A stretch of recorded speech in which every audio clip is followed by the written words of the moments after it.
This is Alex Dreyer speaking for John Morell and Company and bringing you my weekly news analysis together with latest reports from the fighting and political fronts and our guest commentator Ralph Howard Peterson, who will speak from the nation's capital. But before we get into the news, here's Charles Irving with a word about Red Hot. Have you seen the picture of the lovable Cocker Spaniel on page 73 of today's Saturday Evening Post? He's a smart dog because he knows that new three-flavor Red Hot is the food that will do the most for him. See to it that your dog gets the diet to keep him healthy and happy. New three-flavor Red Hot, which gives him those three different delicious flavors. Diet variety will keep his appetite hearty. And what's more, new three-flavor Red Hot, the food your dog won't tire of, is the ideal diet for every dog. In a nationwide survey, 94 out of every 100 dogs really went for new Red Hot because of its three delicious flavors and its coarse, crunchy texture. Your dog will enjoy it, too. So start now feeding your dog Red Hot. That's it. New three-flavor Red Hot. Your dealer has it now. Now, here is Alex Dreyer. On almost every occasion in the past in the annals of military history, it has been the victor who imposed the conditions of peace, not the vanquished or nearly vanquished. Yet history has come to a momentary standstill, as it were, as the most formidable concentration of military power ever assembled ponders a condition made by an enemy no longer capable of making his resistance a decisive factor with regard to the war's outcome. As our empire began to crack wide open at the seams, there came the atomic bomb, there came the Russian entry, and the plunge deep into Manchuria. Then a dazed and bewildered Japan, despite its avowedly sacred code of Bushido, found itself willing to accept the abject humiliation inherent in unconditional surrender, providing that we accept her condition, the maintenance of the emperor as a sovereign ruler. And as of this moment, the governments of the United States, Great Britain, Soviet Russia, and China are trying to find a basis of agreement on which they can file their reply to Japan. The generally accepted American attitude is that the decision whether to leave Hirohito on the throne should not be made before Allied troops occupy Japan. Britain, under Churchill, probably would have favored retention of the throne as the only institution in Japan capable of effecting wholesale cessation of hostilities, and equally as decisive, the only body capable of effecting some semblance of chaos, or rather order, in a disordered political vacuum. But Britain, under the Labour government, has undergone a marked shift in policy, as reflected in the London Times editorial, which states that the Allies should recognize the danger which lurks in Japan's innocently worded reservation. The Chinese People's Consul takes an uncompromising stand, demands the emperor be tried as a war criminal. And from the Moscow radio comes the blunt but vigorously clear statement: unconditional surrender means just that, unconditional surrender. The attitude of many in America on the issue could properly be summed up in that historic expression flung to the Germans by the American commander of the Boston garrison in the Ardennes sector: nuts. Now, whether the arguments for the acceptance of the Japanese condition are valid or not is not the crucial point. It is rather the issue whether we should permit the Japanese to raise that question at all, or any other question for that matter. For until the termination of the war, our relations with Japan are guided solely by the dictum, or at least should be, that the enemy's surrender must be unconditional, and that means an acceptance of the Potsdam Declaration terms without any reservations, interpretations, or supplements. If we adhere to that principle, then the question of the emperor's future position should not even be discussed before Japan's capitulation is consummated. The mere fact that it is being debated already represents a concession to the Japanese, and why should we grant them concessions? Thus, the issue of the emperor's future position is a matter for the future, not now. The future which develops following submission to the demand reiterated time and time again in the Allied councils, and not now to be compromised. The four Allied governments will act and function in consort, and we may be sure that an answer is not to be long in coming. However, irrespective of reservations, the fact remains that the Japanese have blasted their song and dance about willing to commit national harakiri, if need be, rather than surrender on any terms. Someone once said, and quite realistically, there were no atheists in foxholes. It may also be said with equal realism that full application of the atomic bomb would amply demonstrate that there are no gods among humans. And if at this critical hour we can use anything as a standard of judgment, it is to be found in the full employment of bomb and shell against the Japanese homeland and the ever-rising pressures being developed by the Russians on the mainland of Asia.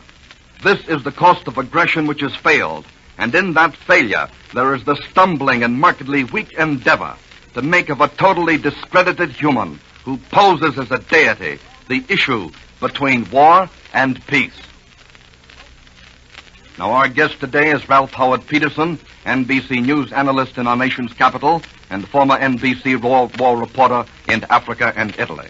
And so, Ralph, what's the latest word from Washington about the Jap surrender offer? Well, Alex, I've just returned from the White House.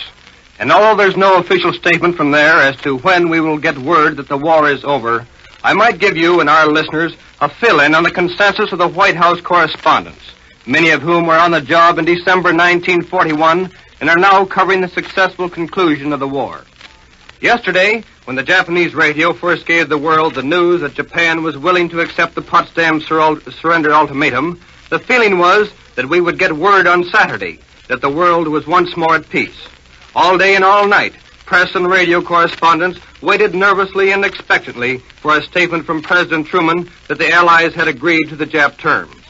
Even after Presidential Press Secretary Charles Ross, late yesterday, told us that there would be no more news from the White House, we stayed on, still hopeful, still standing first on one foot and then the other. But Charlie Ross was right. Here it is Saturday, and the first excitement has subsided.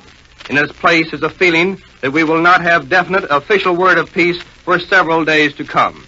It's the belief here, and remember, this is all unofficial scuttlebutt and might easily be wrong.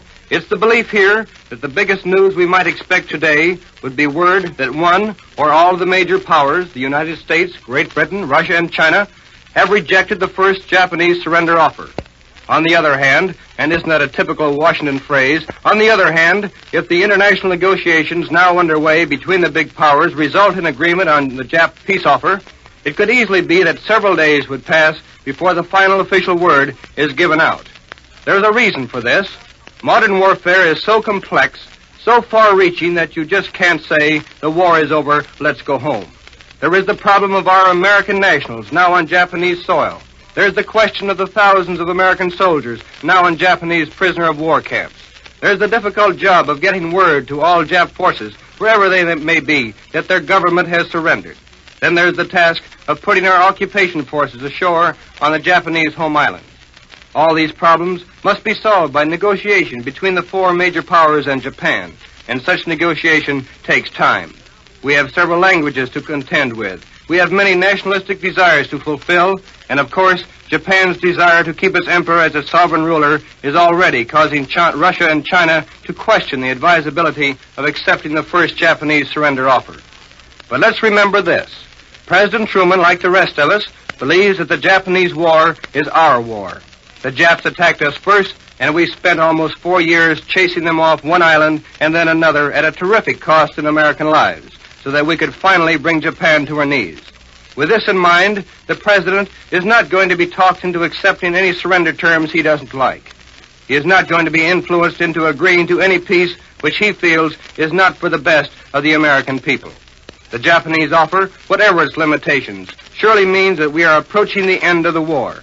The very fact that the Japanese government is willing to accept the harsh terms of the Potsdam ultimatum can only mean that it desires peace.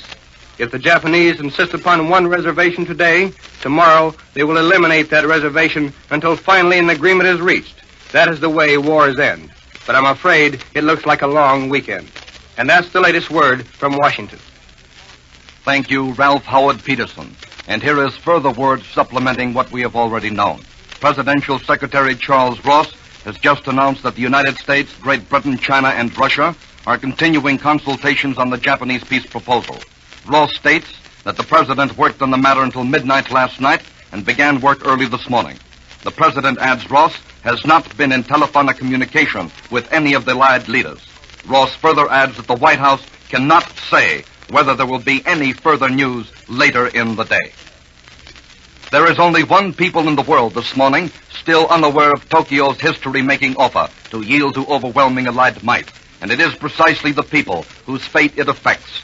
Although the peace bid of the Suzuki government is now more than 24 hours old, the Japanese people have not yet been told of it.